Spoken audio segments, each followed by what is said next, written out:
Being part of a brand has upsides and downsides. I'm part of something, but in the end, I'm a supplier, I'm a vendor. And I turned down the deal and left and got down to the elevators, and it was like, oh, crap, what did I just... No announcement, no goodbye episode, no explanation, just silence. That's exactly what happened with Alton Brown, and for years nobody could figure out why.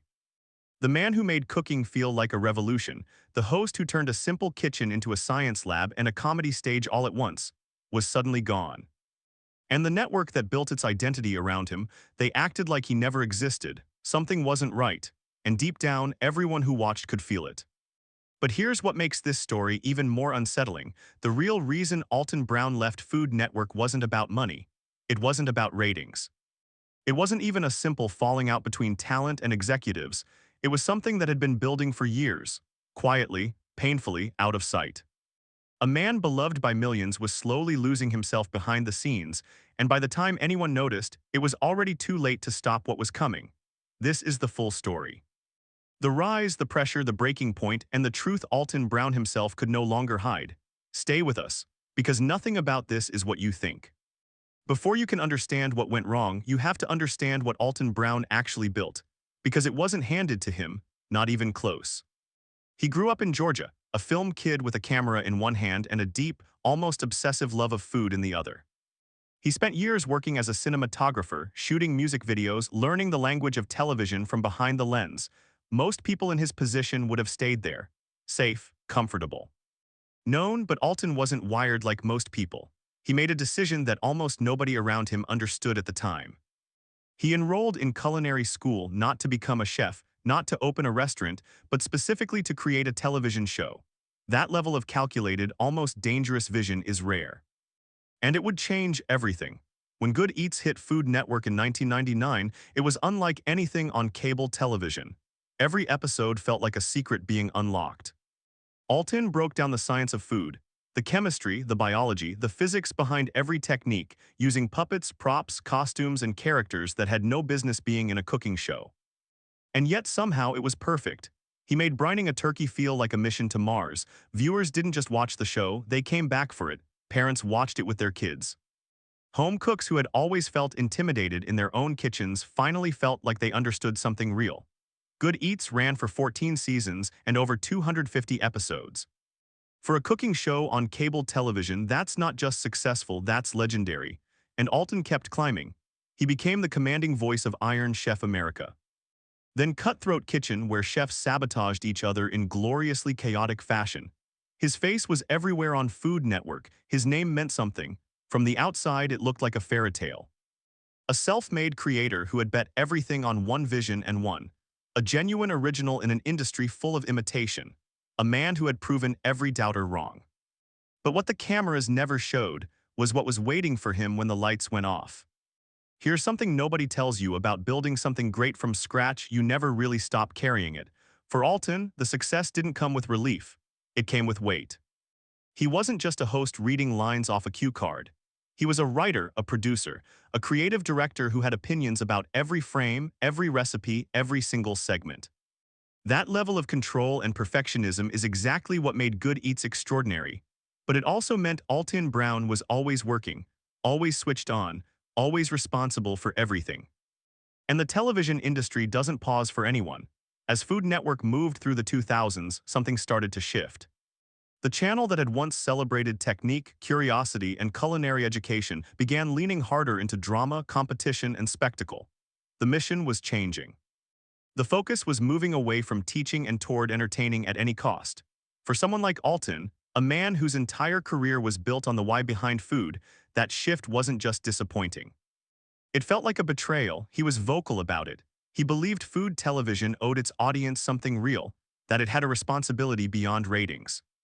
That tension doesn't disappear over a conference call or a handshake at a network event. It festers, and it was festering. At the same time, his personal life was quietly fracturing. His marriage of nearly 2 decades was unraveling behind closed doors. In 2015, he and his wife Diana officially divorced, a chapter he has since spoken about with more vulnerability than most celebrities ever allow themselves. He was carrying all of it. The professional frustration, the personal collapse, The pressure of being the face of a network that was slowly becoming something he didn't recognize, and nobody saw what was about to happen next. By the mid-2010s, Alton was still one of Food Network's biggest names. Cutthroat Kitchen had a loyal audience. His social media was sharp and fiercely engaged. On paper, everything looked fine. But behind the scenes, the relationship between Alton and the network had grown quietly toxic. He had watched for years as shows built on personality over substance got bigger budgets. Hosts with less experience but more commercial appeal were getting more airtime. The careful, layered, intelligent approach that defined everything Alton had built felt increasingly out of place in the network's new direction. No one said it out loud. No one ever does. But Alton could feel it, the way the conversations changed, the way his ideas landed differently in rooms they once ruled. The slow, almost invisible shift from valued to inconvenient. When Cutthroat Kitchen ended in 2015, the renewal conversations that should have been routine weren't. Alton found himself in a position that destroys long-term television personalities all the time. The network that made you starts to see you as expensive, opinionated, and harder to control than someone newer and cheaper. And then there was something even more personal that very few people were talking about. Years of brutal production schedules, relentless travel, and non-stop pressure had taken a real physical toll. Alton had gained significant weight during the height of his career. He addressed it later with raw, uncomfortable honesty, calling it a direct consequence of a life that had put work above everything else, including himself. The man who spent over a decade teaching America how to cook, how to understand food at its deepest level, had stopped taking care of his own body. Sit with that for a second. And that's when things took a turn nobody was prepared for. In 2016, Alton Brown did something that stunned even his most devoted fans. He walked away, not with a press release. Not with a dramatic public statement.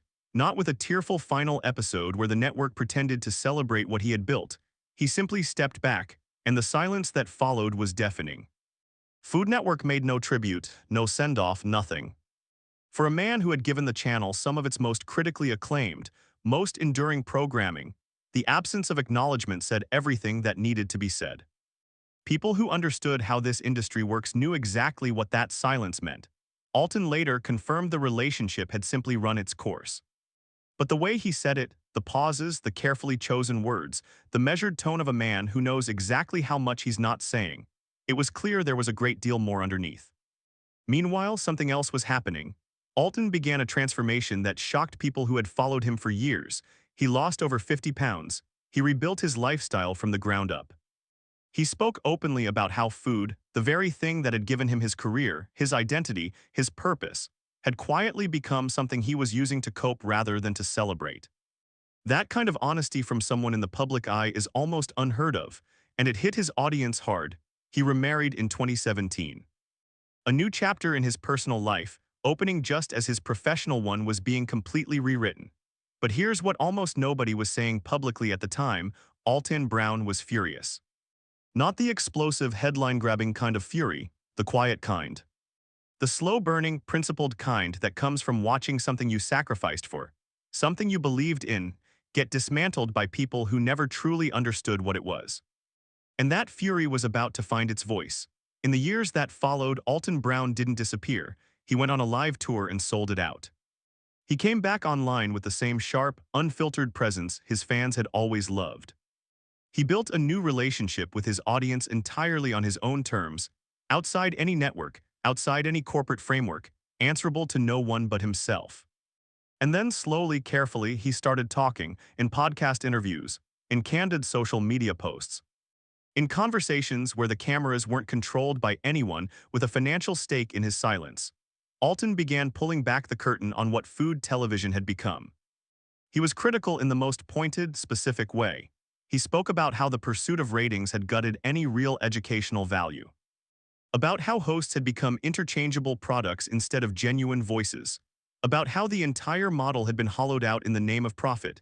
He wasn't bitter, he was clear-eyed. And that was somehow even more powerful, because when Alton Brown said it out loud, it confirmed what millions of fans had quietly felt for years, that something real had been lost. That the network they had grown up watching had traded its soul for a bigger audience share, and that the man who had built so much of what they loved had been pushed aside for it. The consequences of his departure were deeper than Food Network probably anticipated. Good Eats had built a loyal, multi-generational fanbase that didn't simply transfer its loyalty to whatever came next on the schedule. They followed Alton. Online, on tour, into every corner of the internet where he showed up. His audience didn't belong to the network, it never had. In 2019, Good Eats, The Return premiered. But don't let the name fool you. This wasn't a warm reconciliation. It wasn't the network welcoming home a legend. It was a negotiated comeback on Alton's terms, with his creative control locked in and protected. That one detail tells you everything about how the power had shifted. Today, Alton Brown stands in a place that very few television personalities ever reach.